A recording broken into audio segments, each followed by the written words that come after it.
And now it's time for our featured story of the night. Running a little late, everybody, but we gotta move on. So now I want to talk about Ghostbusters Afterlife 2. Ghostbusters Afterlife 2 has started filming in New York, everybody. In New York. Reitman's back, and they're actually going back to the fire station, and they're gonna do this in the, back to the roots pretty much. Now, I want to make this a featured story because I found out some things about this that are very interesting. First of all, it's coming out December 20th of this year. So it's coming out this year, which is insane because it just started shooting. And also, they're saying the original cast are going to come back too, and they're going to try to bring them in. Now, Dan Aykroyd says that he wants to die. He thinks that him and Bill Murray should die and then join Egon and be ghosts at the end to help them. Could be fun. But of course, we don't know if that's really happening. But apparently, they're going to come back. Ernie Hudson apparently he's been doing interviews about this too, being like he's coming back. Friend of the show, Ernie Hudson. I love Ernie Hudson, man. He's great. I worked with him on Secret Life of American Teenager, man. He was a fucking awesome guy. So nice. Friend of the show. Fuck yeah, Ernie. So he's coming back. He's running the firehouse. You saw it in the post-credit scene if you watched Afterlife. But the biggest thing that I thought about this, all the kids are coming back, of course, and it's called Firehouse right now. We'll know if that'll stick or not, but that's a code name, so those don't usually stick. But the biggest thing I saw about this that I was like, oh, this is interesting. Reitman said that we did Gozer in the first one, right? So he's saying that Vigo will probably be the villain for this one. Now, he said, of course, Vigo, he dies. They made that picture where all of a sudden the picture morphs from Vigo to the Ghostbusters and little baby Oscar, of course. But he goes, he was saying in an interview, is that really the only picture of Vigo that there is? Maybe there's a picture of Vigo on a horse. Maybe there's a picture of Vigo stabbing somebody on the battlefield. We don't know, but he was saying there's a lot more room right now for Vigo, the Carpathian. I knew I was wrong. There you go. I knew I was fucking wrong. Carpathian. There's a lot of opportunity for Vigo the Carpathian to make his return. So he hasn't confirmed this, but the fact that Vigo might be coming back, and again, the first Ghostbusters Afterlife made a shit ton of money compared to like $75 million budget, and it made over I think it was like 200 and some. So the fact that they made, I had the numbers here, so I'll bring that back up in a second. But the fact that they made money on that, and like the first Ghostbusters money made a lot of money, but the second one didn't, and they brought Vigo in. Is this a bad idea? Is it a bad idea to bring Vigo in? Is it a bad formula? Mike, what do you think? Are you excited to hear that maybe Vigo be coming back? What do you think about the premise of this so far?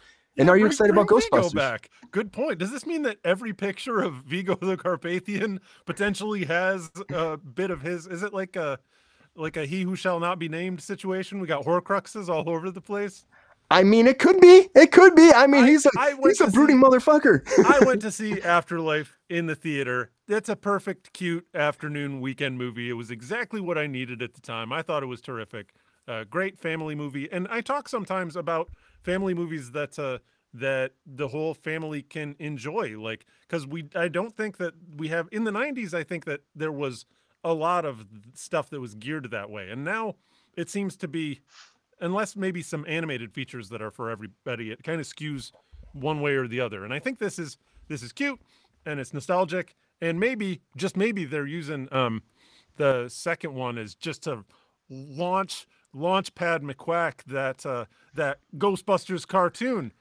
So there is an animated Ghostbusters cartoon coming to Netflix too. Yeah, so there is that happening as well. Oh, it's true. It's true. Netflix confirmed it too. So that's something else. And also Afterlife, they spent $75 million and made $204 million. So I mean, that's a pretty big. You're gonna get a second movie after that, then. Yeah. And of course they waited to release it because of COVID. The kids are all coming back. Paul Rudd's coming back. Slap at the bass. Everybody's coming back. So I think it could be great. Sean, what do you think? What are your thoughts about this? Are you excited to hear that maybe Vigo might be the villain again? Are you excited they're going back to New York? I'm excited to go. They're going back to New York. I think that makes a lot of sense, especially for where the story ended with the first movie. I completely am with you, Mike. Like, it was just a solid film to go see on a couple afternoons. I think I watched it on a plane going to California, probably. But anyway, like, I don't know if I want them to continue to retread old ground. I think, again, like, for where things have ended up, I think it's time for some new stuff to kind of be brought into the lore there. Again, but you're in New York. You know what happened there last time, Ghostbusters, so there has to be some way to kind of pull it back in. If Vigo is the to launch Pad McQuack it to somewhere new, I think that's fine. But I think that Reitman's got some more in store for us for sure. Yeah, and he's just writing on it. Of course, he's on set too, but he's not even directing it completely. He's working with the director, which is cool. I'm surprised he's not just spearheading the whole thing, but maybe it was a lot for him before. And of course, he had his father there last time he was shooting it, so he was directing, and Ivan Reitman was there. Now, unfortunately, his father passed away, so now it's it's still like he said that my dad gave me this, and then. He's running with it. So it might be on a way to honor his dad, too. It's like maybe Vigo didn't do as well back then. Maybe the Statue of Liberty won't come to life this one. Maybe it won't. I don't know. I hope your love is drifting me. I hope that song's in it. I would love just a moment of it even, would be great. But yeah, I don't know. You're right, Sean. I don't know if we need to do the same thing over and over again. Like you have the kids. Maybe you're reestablishing a team. Maybe Vigo doesn't have to be the biggest villain. I don't know. Maybe it's something else that spearheads the main story. Gatekeeper, no Keymaster, no BJ. We already did that. Ghosts. We did that already. Get new. Yeah, we did all of it.